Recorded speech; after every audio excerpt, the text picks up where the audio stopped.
Welcome back to my channel. चलिए next part start करते हैं। नेक्स्ट पार्ट स्टार्ट करने से पहले मैं आपको एक दो चीज़ें बताना चाहती हूँ। आप लोगों को अब समझ में आ गया होगा कि क्यों मैंने हिस्टोरिकल वाले सोल मॉडर्न में लाई थी, क्योंकि आपको वो चीज़ आगे दिखेगी कि क्या कैसे ये रिलेशनशिप में डिफरेंस आएगा। और हाँ, बहुत सारे लोगों को अगर इस फैन फिक्शन के रिगार्डिंग जो भी क्वेरी है, आप प्लीज़ मुझे इस आज के वीडियो में नीचे कमेंट सेक्शन में डाल सकते हैं। मैं कोशिश करूँगी कि कल की जो मैं वीडियो बनाऊँ उसमें आपकी सारी क्वेरी एक साथ आंसर कर सकूँ। कमेंट्स में काफ़ी टाइम में रिप्लाई कर देती हूँ, पर काफ़ी लोग हैं मुझे जो लगता है कि उन्हें थोड़ा कोई क्वेरी है तो आप मुझसे पूछ सकते हैं। चलिए back to the story. Last part में हमने देखा था कि वांग जी अब मोशवानी के अंदर उसकी विंग की सोल है जान चुका है। अब आगे उस दिन सब लोग वांग जी को हॉस्पिटल में ही रहने देते हैं, लेकिन मैडम लैन विंग को और उसके पेरेंट्स यानी वी चांसे और चांसे सन के साथ नहीं जाने देती, बल्कि अपने साथ लैंड मेंशन ही ले जाने लगती है। जिस बात पे वी चांसे और चांसे सन को थोड़ा अजीब तो लगता है, लेकिन मैडम लैन बोलती है कि अब तो विंग की शादी हो गई है, वो भी वांग जी से, तो लीगली या वैसे अब विंग का घर लैंड मेंशन ही है। वहीं वी चांसे और चांसा सरन भी ये सोच के कि उन्हीं का विंग है और ये बहुत खुश होगा अपने लंजा के साथ रह के, यही सोच के वो लोग विंग को लैंड मेंशन के लिए जाने देते हैं। ये सब कह के कि जब विंग का मन करे वो उनसे मिलने ज़रूर आएगा, और जब उनका मन करेगा तो वो भी अपने विंग से मिलने लैंड मेंशन आ जाएंगे। वहीं विंग तो बिल्कुल नहीं चाहता लैंड मेंशन जाना, वो तो अपने पेरेंट्स के पास ही रहना चाहता है। उसके पेरेंट्स उसको के साथ बिताने वाला जो ये टाइम है उसे वो बहुत अच्छा लग रहा है, लेकिन हाँ वो लंजा की भी हालत देख चुका है, तो वो चाहता है कि वो लंजा के पास ही रहे। लंजा के बारे में जो डॉक्टर ने कहा है उसे याद है कि लंजा के लिए अब कोई नया शौक देना या लंजा को परेशान करना गलत होगा। इसी कारण वो लंजा की वजह से ही लैंड मेंशन चला जाता है। इस बार जब वो लैंड मेंशन जाता है तो एकदम से मैडम लैन सारे सर्वेंट्स को बुला के तुरंत विंग के और वांग जी का सामान एक ही रूम में शिफ्ट करने के लिए बोल देती हैं। इस बात पे विंग को बहुत बड़ा शौक लगता है। लंजा के साथ एक रूम शेयर करना विंग के लिए कोई इजी बात नहीं है। विंग तो पहले से ही वांग जी की आज उस किस से काफ़ी शॉक्ड है। उसे उस माइंड उस चीज़ को अभी प्रोसेस ही नहीं कर पा रहा है, समझ ही नहीं पा रहा है कैसे चीज़ें डील करे, और अचानक से वो और लंजा एक रूम शेयर करेंगे, इस बात पे वो थोड़ा शॉक होता है। वहीं मैडम ने जो विंग की तरह ही नॉटी हैं, विंग की तरह खूब मस्ती करना पसंद करती हैं और पहले विंग को खूब टीज भी करती थी, आज भी अपने पुराने फॉर्म में आके विंग के पास प्यार से आती है और बोलती है मुझे पता है तुम्हारा मन तुम्हारे लंजा के साथ ही रहने का करता है, मुझे पता है तुम और वांग जी एक दूसरे के साथ इतने टाइम बाद मिले हो तो काफ़ी टाइम तक रूम से बाहर तो नहीं आओगे, इसी कारण मैंने तुम दोनों का रूम में जो जो रिक्वायरमेंट है वो सब भी रखवा दूंगी। इस बात पे विंग के फेस और कान बिल्कुल लाल हो जाता है, उसे समझ नहीं आता है मैडम लैन क्या कहना चाहती हैं कि कुछ दिनों तक मैं रूम से बाहर नहीं आएगा। क्यों नहीं आएगा वो रूम से बाहर? वो रूम से बाहर ज़रूर आएगा, वो रूम में बंद थोड़ी रहेगा। पहले मोशवानी की तरह वो पहले से रूम में बंद होकर बहुत परेशान था, और अब मैडम लैन ये कैसी बातें करिए, इससे पहले उस चीज़ को प्रोसेस कर पाता, ये कुछ क्वेश्चन पूछ पाता। अचानक से शिचैन पीछे से आता है और बोलता है कि वांग जी के पास आज फादर रुके हैं, वांग जी इस समय सो रहा है, तो आप विंग और आप लोग भी ऊपर रेस्ट कर लो, सुबह हम सबसे पहले वहाँ से जाके वांग जी को वापस घर लाएंगे। विंग भी इस बात पे मानता है क्योंकि काफ़ी लेट हो गया था, बहुत लेट हो गया था, और अचानक से ये सब के कारण वो लोग सो ही नहीं पाए थे। कुछ टाइम में मॉर्निंग होने ही वाली थी, तो 2-3 घंटे की जो ये नींद ले सकते हैं वो नींद लेने के लिए ये अपने अपने रूम में चले जाते हैं।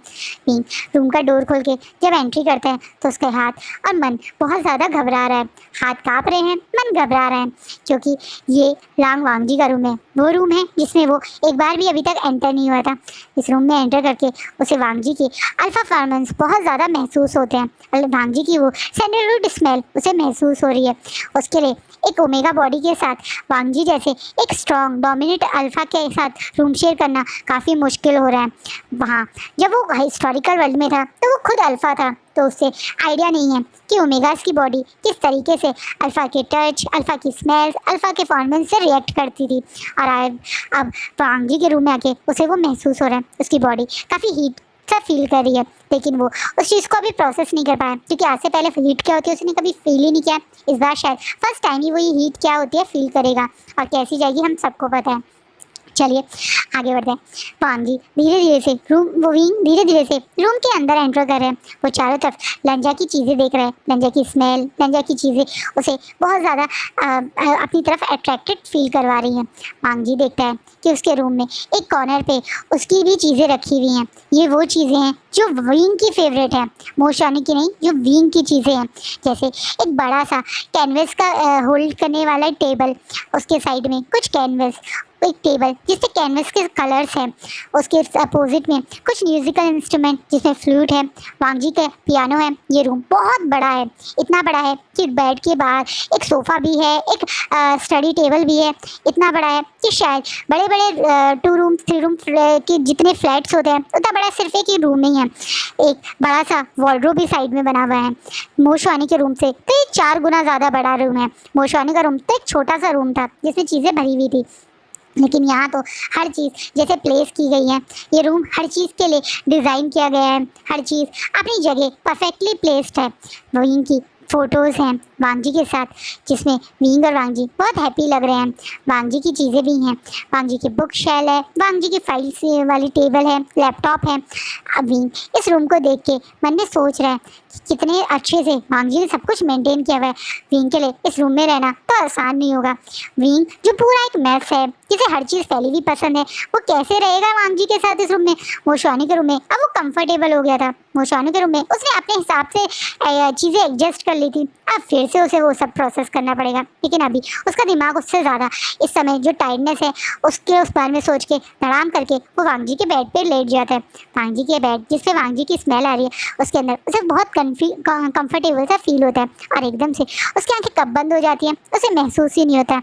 वो इसी तरीके से वांग जी की स्मेल, सैंडल स्मेल इनहेल करते करते ही गहरी नींद में चला जाता है। विंग महसूस ही नहीं करता है कि उसको कब प्री हीट सिम्टम्स आने लगे हैं। उसको पता ही नहीं चल रहा है कि उसकी ये ओमेगा बॉडी वांग जी के साथ इस तरीके से रहने में उसे के लिए कितना बड़ा खतरा बन सकती है, उसे आइडिया नहीं है। ऊपर से वो मोशवानी की वो मेडिसिन जो मोशवानू हमेशा लिया करता था, जिससे वो अपनी स्मेल पे कंट्रोल कर सके, किसी जल्दी से हीट में ना आ जाए। मोशवानू जब से जेल गया था तब से वो अपनी हीट को लेके बहुत सीरियस था। उसे याद है कि उसकी जेल में जिस हीट बिताई थी वो बहुत ज़्यादा पेनफुल थी। उस समय उसे खाली अंधेरी कोठरी में डाल दिया गया था बिना किसी सामान के। वो हीट उसके लिए बहुत ज़्यादा दर्द भरी थी, तो उसके बाद से वो कभी भी अपनी हीट को आने ही नहीं दिया। वो हमेशा हीट के लिए टाइम टेबल के अकॉर्डिंग मेडिसिन लिया करता था ताकि उसकी हीट कभी ना आए। लेकिन ये तो हमारे विंग है, इन्हें ना ही हीट की ज्ञान है और ना ही हीट की मेडिसिन के लेने की अकल है। इसी कारण वो बिंदास अपनी लाइफ जी रहे हैं बिना ये सोचे कि कितने बड़े खतरे में आ गए। शेर की गुफा में वो आराम से पहुंच गए हैं और अब शेर उनके साथ कैसे रिएक्ट करेगा ये तो आने वाला वक्त ही बताएगा।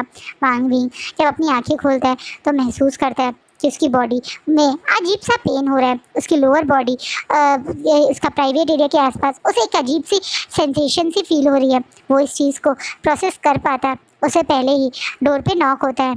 ये उस एक तरह से जितने भी घर के सर्वेंट हैं उनकी एक हेड है जो वांग जी और शिचैन की नैनी भी थी, जिन्हें आंटी ली कह के बुलाते हैं। आंटी ली जब गेट को नॉक करती है और वी जो अपनी हीट में ऑलमोस्ट प्री हीट सिम्टम्स में या प्री हीट में आ चुका है वो उठ नहीं पाता है, तो आंटी ली गेट खोलती हैं तो उन्हें महसूस होता है कि कितनी देर से ओमेगा की स्मेल आ रही है।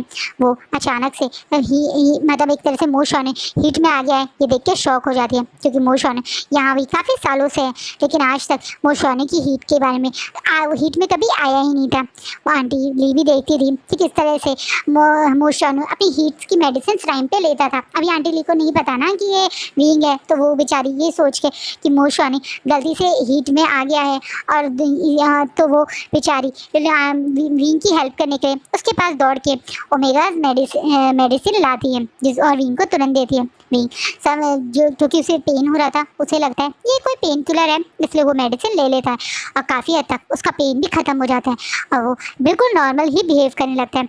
आंटीली उसे वो समझा पाती या बता पाती कि वो शायद हीट में आने वाला है, उसे मेडिसिन और दोबारा लेनी पड़ेगी कुछ दिनों तक। वो उससे पहले ही दोबारा डोर पे नॉक होता है। ये मैडम लैन है जो विंग को बुलाने आई हैं ताकि वो दोनों मिलके वांग जी को हॉस्पिटल से ले आए। वहीं वांग जी भी दूसरी तरफ हॉस्पिटल में बहुत ज़्यादा बेसब्री से विंग का वेट कर रहा है। आज वो बहुत खुश है अपनी विंग के पास जाने के लिए। उसे तो बिल्कुल अच्छा नहीं लगा जब मॉर्निंग में उसने आंखें खोली तो उसके फादर वहाँ थे। उसके फादर ने सबको इसलिए भेज दिया था क्योंकि उसके फादर बेसिकली दूसरी कंट्री से आए थे, तो थोड़ा सा उन्हें जेट लैग हो रहा था, वो वैसे भी नहीं रात में घर जाके सो पाते, इस कारण उन्होंने सबको भेज दिया था। पर अपने फादर को यहाँ देख के वांग जी को कुछ अच्छा सा नहीं लगता। वांग जी तो आज सबसे पहले चेहरा किसी का देखना चाहता था तो अपने विंग का देखना चाहता था। वो तो अपने विंग को देखना चाहता था, पर अपने फादर को देख के वो ज़्यादा कुछ रिएक्ट नहीं करता, लेकिन प्रणाम करके जैसे गेट खुलता है तो उसके चेहरे पे एक स्माइल आ जाती है। वहीं उसके फादर भी अपने बेटे को पहले की तरह स्माइल करता देख के अभी वो उस बात से ही खुश है। वो देखते हैं कि सामने उसकी वाइफ और विंग यानी मोशवानी खड़ा हुआ है। विंग और अपनी मदर को वहाँ देख के वांग जी बहुत खुश होता है। वहीं तुरंत मैडम नैन वांग जी के पास आते हैं और ये लोग डिसाइड करते हैं कि जल्द से जल्द सारी फॉर्मेलिटी करके शिचैन घर पहुंच जाएगा और इन चारों को अपने घर जाना चाहिए ताकि मिस्टर लैन रेस्ट कर ले और वांग जी अपने घर पे जाके आराम से रेस्ट करे। वांग जी भी जितनी एक्साइटमेंट में बैठ से उठ के जल्दी से तैयार हो रहा है, उस चीज़ को देख के मैडम लैन को बहुत हंसी आ रही है। वो जानती है वांग जी की इस एक्साइटमेंट को।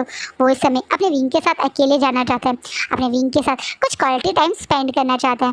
मैडम लैन ये बात अच्छे से जानती है, इसी कारण तो जल्दी से सबसे पहले अपने बेटे को लेने आ गई हैं ताकि उनका बेटा और विंग एक दूसरे के साथ अच्छे से टाइम स्पेंड कर सके।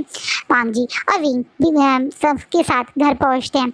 विंग वांग जी को लेके आराम से उसके रूम में ले जा रहा है, ये सोच के कि वांग जी बीमार है, और वांग जी भी विंग के साथ खुशी खुशी से जा रहा है क्योंकि वो अकेले में अपने विंग के साथ कुछ बातें करना चाहता है, कुछ टाइम स्पेंड करना चाहता है, क्वालिटी टाइम। इसी वांग जी और विंग जैसे ही रूम में एंट्री करते हैं तो वांग जी तुरंत धड़ाम करके गेट बंद कर लेता है और दूसरे हाथ से जोर से विंग को खींच के हग कर लेता है। विंग फिर से घबरा जाता है, पर बेचारा थोड़ा खुद को अलग करता है। लंजा तुम थके हुए आए हो, तुम अभी हॉस्पिटल से आए हो, चलो पहले थोड़ा फ्रेश हो जाओ, थोड़ा सा रिलैक्स हो जाओ, फिर हम लोग आराम से बैठ के बातें करेंगे, चलो। इस बात पे वांग जी करके विंग की नेक में अपने फेस को रब करने लगता है, जिससे विंग की बॉडी में एक अजीब सी सेंसेशन होती है। विंग फिर भी थोड़ा सा अपने आप को वांग जी से दूर करता है और बोलता है, रंजा देखो मैं भी फ्रेश नहीं हुआ। तुम्हें पता है मदर मुझे फ्रेश होने का टाइम ही नहीं दिया, उन्होंने तुरंत मुझे उठाया और लेके आ गई तुम्हारे पास। तुम भी फ्रेश हो जाओ और मैं भी फ्रेश हो जाता हूँ, फिर हम लोग एक साथ बैठ के खूब सारी बातें करेंगे, है ना। चलो ये बात बोल के विंग फाइनली अपने आप को वांग जी की होल्ड से थोड़ा सा दूर करता है। वांग जी भी विंग की ये सोच के कि विंग चाहता है कि वो दोनों फ्रेश होके अच्छे से क्वालिटी टाइम स्पेंड करें, तो वो उस बात को मान देता है और धीरे से विंग के कान में बोलता है, तो क्यों ना एक साथ फ्रेश हो। इस बात पे विंग के फेस बुरी तरह से रेड हो जाता है और विंग बड़ी एम्बेरसमेंट वाली एक चेहरे पे स्माइल आती बोलता है हाँ हाँ हो सकते हैं, लेकिन अभी मेरा मन नहीं है, तुम जाओ, पहले तुम फ्रेश हो जाओ फिर मैं हो जाऊँगा, पहले तुम्हारा फ्रेश होना ज़रूरी है ना, अगर तुम चाहो हेल्प के लिए तो मैं आ जाऊँगा, लेकिन अभी तुम हो जाओ अभी। इस तरह बोल के विंग तुरंत वांग जी को वॉशरूम में अनइंटेंशनली धक्का देके वॉशरूम का गेट बंद कर देता है। इस बात है वांग जी को एक थोड़ी सी हंसी भी आती है, वो समझ रहे हैं विंग के लिए शायद ये जो थोड़ी शाइनेस वाली है। पहले विंग ऐसा नहीं था, बल्कि विंग ज़्यादा एक शेमलेस बातें करता था, लेकिन अभी विंग ऐसा नहीं कर रहा है। वांग जी को इस चीज़ से ज़्यादा फ़र्क नहीं पड़ता है। वहीं विंग ये बात सुनने के बाद कि वांग जी उसके साथ एक साथ बात लेने की कोशिश कर रहा था, अपने दिल पे हाथ रखता है और बोलने लगता है, हे भगवान मैंने शिजानगा से बोला तो नहीं, क्योंकि मेरे लिए ये चीज़ बहुत मुश्किल हो रही है। मैं चाहता हूँ कि लंजा खुश रहे, स्माइल करे, लेकिन ये सब चीज़ें थोड़ा सा मुश्किल हो रही है मेरे। क्या मुझे शिजानगा से बात करनी चाहिए? हाँ शायद मुझे शिजानगा से इस बारे में बात करनी चाहिए, वही मेरी हेल्प कर सकता है। विंग ये बात सोचकर तुरंत कबर्ड की तरफ जाता है अपने लिए कुछ कपड़े लेने, ताकि वांग जी जब नहा के आएगा तो वो भी बात ले ले। जैसे ही वांग जी बात लेके बाहर आता है तो विंग का फेस पूरी तरह और आंखें पूरी तरह से बड़ी बड़ी खुल जाती हैं। विंग का मुंह पूरी तरह से खुला हुआ है क्योंकि सामने का नज़ारा उसके लिए काफ़ी बड़ा शौक है। वांग जी पूरा न्यूड है, बस उसने अपनी कमर पे एक टॉवल लपेटी हुई है। शायद वो बात लेके ऐसे ही बाहर आ गया है और दूसरे टॉवल से अपने बालों को सुखा रहा है। वहीं विंग ये देख के 2 कदम पीछे होने लगता है, क्योंकि वांग जी अपनी लस्ट भरी नज़र से विंग की तरफ ही आगे बढ़ रहा है। विंग की नज़र इस समय उसकी पूरी बॉडी पर है, ऊपर से नीचे तक वो सिर्फ उसकी बॉडी को ही देख रहा है। उसकी नज़र तो वांग जी के चेहरे पे है ही नहीं। वहीं वांग जी देख रहा है कि किस तरह से विंग उसकी बॉडी को ऑब्जर्व कर रहा है। तो वांग जी के चेहरे पे एक स्माइल आ जाती है। वो अपने चेहरे पे वही नॉटी सी स्माइल लेके विंग के बिल्कुल पास आके खड़ा हो गया। विंग को ये भी महसूस थोड़ी देर बाद होता है।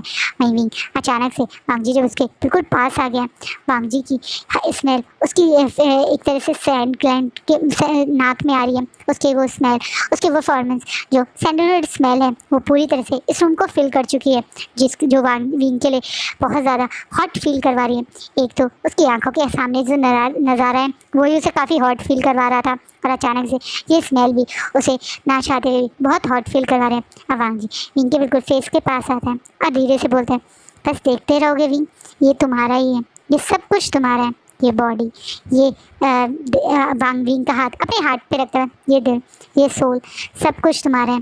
तो तुम्हें इतना देखने की क्या जरूरत है? तुम नहीं अपने लंजा को दोबारा से अपना बनाना चाहोगे? अब विंग बड़ी बड़ी आंखों से वांग जी की आंखों को देख रहा है और समझ नहीं पा रहा है वो क्या रिएक्ट करे, क्योंकि इस समय तो उसे बहुत ही अजीब सी सेंसेशन सी हो रही है, जैसे उसका मन खुद कह रहा है कि वांग जी की इस बॉडी को टच करे, वांग जी की इस बॉडी पे हिम्मत को फील करे। लेकिन उसका दिमाग कह रहा है कि वो पागल विंग, तुम वांग जी के रियल विंग नहीं हो, तुम कोई और हो। और वांग जी ये सारी बातें अपने विंग से कह रहे हैं, चलो चलो चलो जल्दी से वॉशरूम में जाओ, ऐसे पहले कोई कांड हो जाए, जल्दी जल्दी वॉशरूम में जाओ। वो बेचारा उस दिमाग अब की बात सुन के विंग थोड़ा सा वांग जी से दूर होता है, बोलता है लंजा मैं भी फ्रेश होके आता हूँ, और तुरंत वहाँ से भाग जाता है। वांग जी समझ नहीं पा रहे कि आज विंग को क्या हो रहा है, क्या वो थोड़ा सा एम्बेरस हो रहा है, पर ये प्यारा सा शर्माने वाला बचने बचाने वाला विंग भी वांग जी को बहुत क्यूट लग रहा है। वहीं विंग तुरंत बाथरूम का गेट बंद करता है और जोर जोर से सांसें लेने लगता है, क्योंकि उसकी सांसें सचमुच काफ़ी हॉट हो गई हैं। वो कितनी बुरी तरह से इस समय इतना हॉट फील कर रहा है वो ही जानता है। वो तुरंत जैसे तैसे शावर के अंदर अपने आप को कंट्रोल करने की कोशिश करता है, उस हॉटनेस को जो उसकी बॉडी फील करे उसे काम करने की कोशिश कर रहा है। लेकिन अब ये हॉटनेस इतनी जल्दी से तो काम होने वाली है नहीं, क्योंकि फिर से विंग अपनी हीट की तरफ ट्रिगर हो चुका है। विंग नहा धो के जब बाहर आता है तो उसके भी फेरमेंस अब वांग जी को फील हो रहे हैं।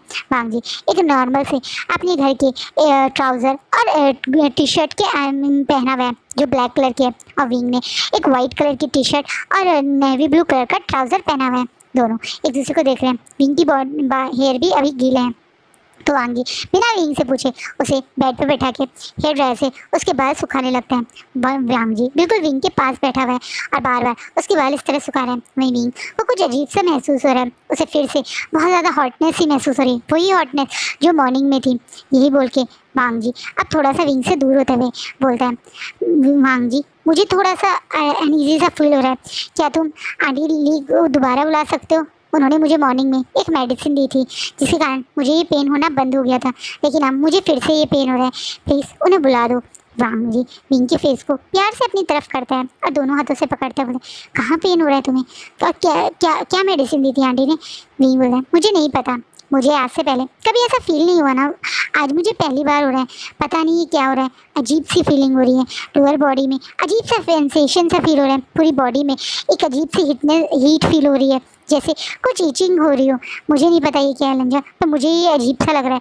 वांग जी जो खुद देख रहा है कि विंग के फॉर्मेंस कितने मतलब इमोशन के फॉर्मेंस कितनी स्ट्रांगली इस रूम को फिल कर रहे हैं, तो वो भी समझ चुका है विंग हीट में है, और इस बात पे वो विंग के लिए थोड़ा वरी होते हुए आगे आके उसके माथे पे किस करता है और बोलता है तुम्हें मेडिसिन की ज़रूरत नहीं है, तुम भूल गए हो क्या विंग, तुम शायद हीट में आ गए हो, और हर बार की तरह तुम्हें इस बार भी किस मेडिसिन नहीं बल्कि मेरी ज़रूरत है, और मैं भी हर बार की तरह इस बार भी तुम्हारी पूरी हेल्प करूँगा। और विंग बड़ी बड़ी आंखों से वांग जी की तरफ देख रहा है, उसे नहीं पता था कि ओमेगा हीट में आती है तो ऐसा होता है, क्योंकि वो जिस बॉडी से आया है वो बॉडी एक अल्फ़ा की थी, और अचानक से इस मतलब जो पहले इस वर्ल्ड का विंग था वो ओमेगा ही था, तो उसके लिए तो ये सब चीज़ें नॉर्मल होंगी, पर विंग के लिए ये चीज़ नॉर्मल नहीं थी, इसलिए विंग शॉकिंगली वांग जी से कि बड़ी बड़ी आंखों को देखने लगता है और थोड़ा सा दूर होने की कोशिश करता है।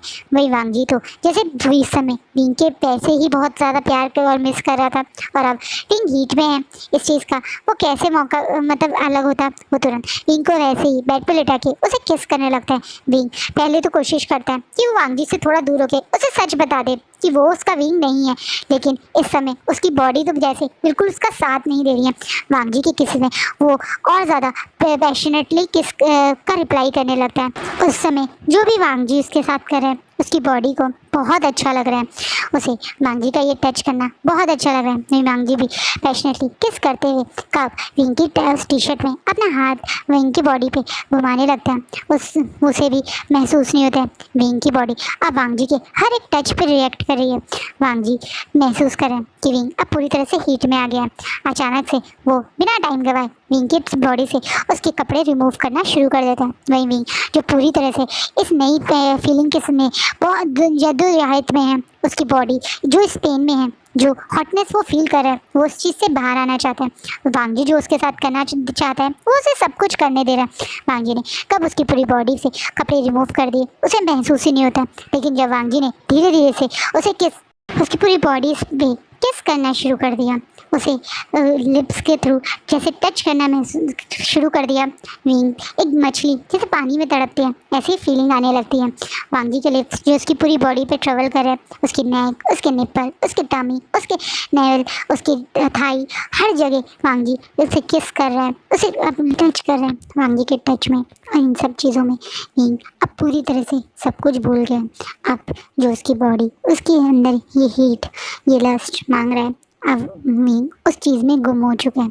इसी कारण अब वो भी वांग जी की हर चीज़ के साथ उसी पैशन से उसी चीज़ से रिस्पॉन्स कर रहे हैं। पहले वांग जी और विंग एक दूसरे को बॉडी को पूरी तरह से एक्सप्लोर करते हैं और फिर अपना एवरीडे मीन्स एवरीडे स्टार्ट कर देते हैं। इस समय तो ये विंग की हीट उसे पूरी तरह से कुछ भी सोचने पे मजबूर नहीं कर रही है। जैसा मतलब उसकी बॉडी मांग रही है, जो उसके साथ हो रहा है वो उस चीज़ को पूरी तरह से एंजॉय कर रहे हैं। लेकिन अब थोड़ी टाइम बाद जब उसे होश आएगा, जब उसे याद आएगा कि ये सब उसने क्या कर दिया, तो वो कैसे रिएक्ट करेगा ये हम नेक्स्ट पार्ट में देखेंगे। आज का पार्ट यहीं ख़त्म होता है। होप सो आपको ये पार्ट अच्छा लगा हो। कैसा लगा हो प्लीज़ कमेंट में बताइएगा। Thank you.